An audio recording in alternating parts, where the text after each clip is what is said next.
할렐루야, 오늘도 좋은 날입니다. 요한복음 3장 1절에서 12절 말씀 묵상입니다. 오늘은 진실로 거듭난 사람이라는 제목으로 말씀을 나누도록 하겠습니다. 일반적으로 사회에서도 거듭나다라는 표현을 종종 사용합니다.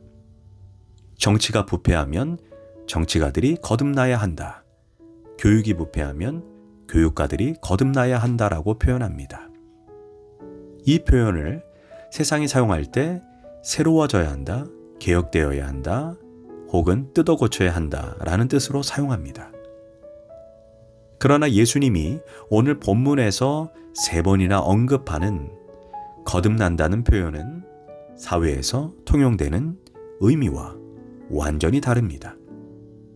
예수님이 말씀하시는 거듭남은 새로운 창조, 새로운 생명, 새로운 탄생을 의미합니다. 오늘 본문에서 거듭나야 한다는 말을 세상에서 통용되는 의미로 보지 않도록 해야 합니다. 3장에서 니고데모라는 인물이 등장합니다. 그는 종교 지도자인 바리새인이면서 동시에 유대사회 최고의 정치 지도자인 사넨드리 공회의 70인 중에 하나입니다.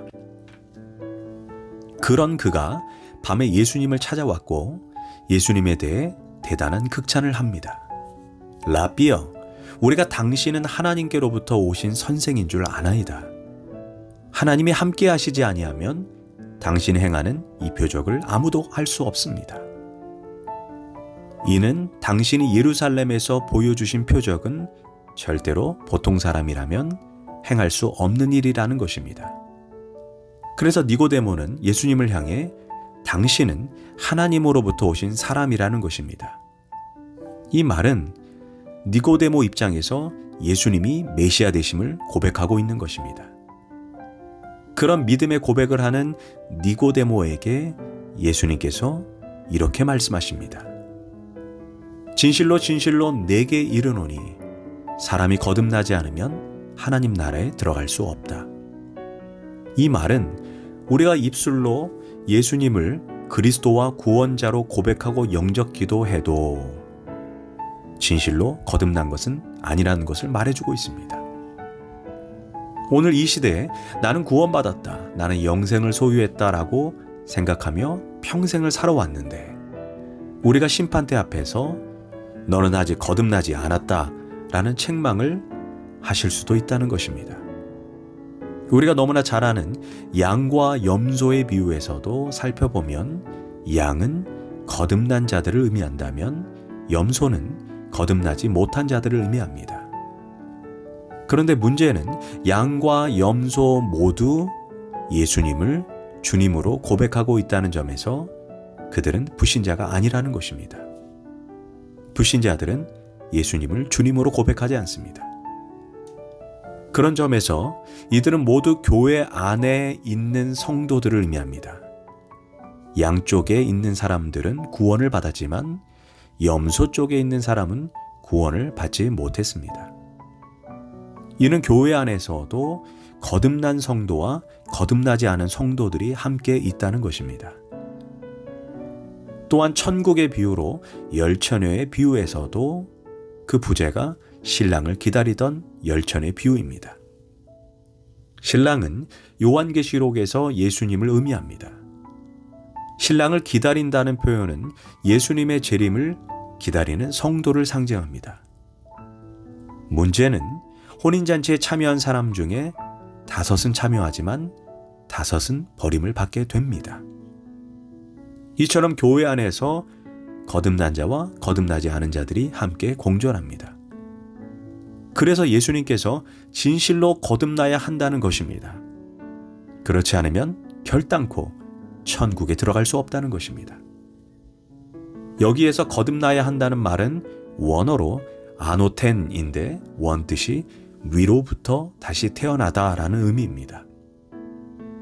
이는 눈에 보이는 육신적인 출생이 아니라 눈에 보이지 않는 영적인 출생을 의미합니다. 그러므로 우리가 거듭나고 새로운 피조물이 되었을 때 예수 믿기 전에 대머리였던 사람은 예수 믿어도 여전히 대머리입니다. 거듭난다는 것은 눈에 보이지 않는 세계에서 우리의 영이 새롭게 태어나는 것입니다. 하지만 니고데모는 거듭나야 한다는 예수님의 말씀을 육신적인 재탄생으로 이해했습니다. 예수님, 어떻게 이 늙은 몸으로 다시 어머니 뱃속으로 들어갑니까? 어떻게 그런 일이 가능한가요? 그런 니고데모에게 예수님은 거듭남에 대해서 이렇게 설명해 줍니다. 6절과 7절입니다. 육으로 난 것은 육이요 영으로 난 것은 영이니 내가 내게 거듭나야 하겠다 하는 이 말을 놀랍게 여기지 말라. 곧 거듭남이 영이 새롭게 태어나는 것이라고 말씀했습니다. 그래서 우리가 천국에 들어가려면 육신적인 출생뿐 아니라 우리의 영이 새롭게 태어나야 합니다. 즉 2번의 출생 과정이 필요합니다. 그렇다면 어떻게 해야 영이 새롭게 태어납니까? 5절입니다. 예수께서 대답하시되 진실로 진실로 내게 이르노니 사람이 물과 성령으로 거듭나지 아니하면 하나님 나라에 들어갈 수 없다. 여기에서 물은 하나님의 말씀을 의미합니다. 에베소서 5장 26절에서 물로 씻어 곧 말씀으로 깨끗하게 하사 거룩하게 하시고 라고 말합니다. 거듭나기 위해서는 말씀을 통한 회심이 있어야 합니다. 베드로전서 1장 23절에서 너희가 거듭난 것은 썩어질 씨로 된 것이 아니요 썩지 아니할 씨로 된 것이니 살아있고 항상 있는 하나님의 말씀으로 되었느니라. 야고보서 1장 18절에서 진리의 말씀으로 우리가 나았느니라 라고 말하고 있습니다. 문제는 말씀을 통해 거듭나기 위해 중요한 것은 성령의 조명하심, 성령의 감동이 있어야 합니다. 성령님이 우리의 닫힌 눈을 열어주셔야 합니다. 니고데모는 바리새인으로 성경에 정통했지만 그는 거듭나지 못했습니다. 그래서 거듭남은 물인 말씀뿐 아니라 성령의 역사가 함께 가야 합니다. 그래서 물과 성령으로 거듭나야 한다는 것입니다. 우리가 알다시피 예수님을 나의 구원자로 고백하는 것, 예수님은 나의 주인입니다 라고 믿는 것은 인간의 힘, 인간의 지식, 인간의 능력으로는 안 됩니다. 성경은 성령이 아니고서는 예수를 주로 고백할 수 없다라고 말합니다. 저는 예전에 한 목사님의 간증을 들었습니다. 자신의 교회에서 평생 순종한 장로님이 임종 직전에 사실 나는 교회에서 평생 봉사했고 성경을 수십 독 했지만 아직도 예수님이 믿어지지 않는다라는 충격적인 고백을 하고 안타까운 죽음을 맞이했다는 간증을 들었습니다.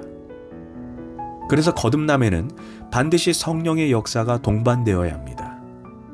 그래서 말씀과 성령으로 태어나지 않으면 하나님 나라에 들어갈 수 없는 것입니다. 그렇다면 내가 거듭났다는 증거가 무엇일까요? 예수님은 8절에서 이렇게 말합니다. 바람이 임의로 불매 내가 그 소리를 들어서 어디서 와서 어디로 가는지 알지 못하나니 성령으로 난 사람도 다 그러하니라. 사실 바람은 우리 눈에 보이지 않습니다. 바람이 어디에서 와서 어디로 가는지도 알 수가 없습니다. 바람은 매우 신비롭습니다. 거듭남이 그러하다는 것입니다. 사실 과거에 예수님을 전혀 모르고 살던 사람이 어느 날 예수님이 나의 구원자로 믿어진다는 것. 2000년 전의 십자가의 사건이 오늘날을 사는 나의 죄를 대속하기 위한 사건으로 믿어진다는 것. 그것이 어느 시점부터 그러했습니까? 나도 모르게 이슬에 옷 젖듯이 거듭나기 시작했습니다.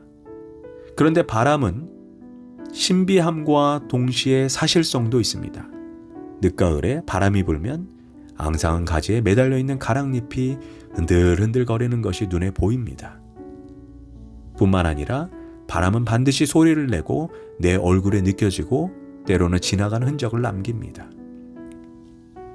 다시 말해 바람은 눈에 볼 수 없지만 결과는 반드시 뚜렷하다는 것입니다. 영적인 세계에서도 우리가 거듭난 것은 눈으로 볼 수 없지만 거듭난 사람은 반드시 삶의 변화가 따라온다는 것입니다. 그것을 바람으로 빗대어 설명한 것입니다. 처음에는 거듭났다는 것을 잘 모를 수도 있습니다. 그러나 어느 시점부터 세상보다 하나님을 더 사랑합니다. 예전에는 남들이 보지 않거나 들키지 않으면 불법도 편법도 죄악을 저질러도 마음이 불편함이 없었습니다. 그런데 어느 순간 죄가 미워지고 죄를 지으면 마음이 불편해집니다. 하나님의 씨가 우리 속에 있어서 더는 죄를 범할 수가 없는 것입니다. 나 중심으로 살던 내가 어느 순간 하나님 중심으로 살고 있습니다. 전에는 술을 마시면서 기분을 풀고 골프 치는 낙으로 살았습니다. 그러나 이제는 이런 것들이 더 이상 내게 만족을 주지 못하는 이상한 사람이 되어버렸습니다. 이제는 하나님 입에서 나오는 말씀으로 삽니다. 말씀의 은혜 없이, 하나님의 공급하시는 힘이 없이 살 수 없게 되었습니다. 사실 주변에 입으로만 거듭났다고 떠드는 사람은 많은데 인격과 삶과 언어가 변화된 사람이 없기 때문에 한국교회가 세상의 지탄의 대상이 되어가고 있지 않는가 생각해 봅니다. 기도하겠습니다. 하나님, 우리가 이 세상을 사는 동안 참으로 진실로 거듭나게 하시고 그 거듭남의 증표로 우리의 삶이 변화될 수 있도록 하나님 인도하여 주시옵소서. 특별히 우리가 거듭나기 위해서 말씀과 성령으로 새롭게 태어나게 하소서. 예수님의 이름으로 기도합니다. 아멘.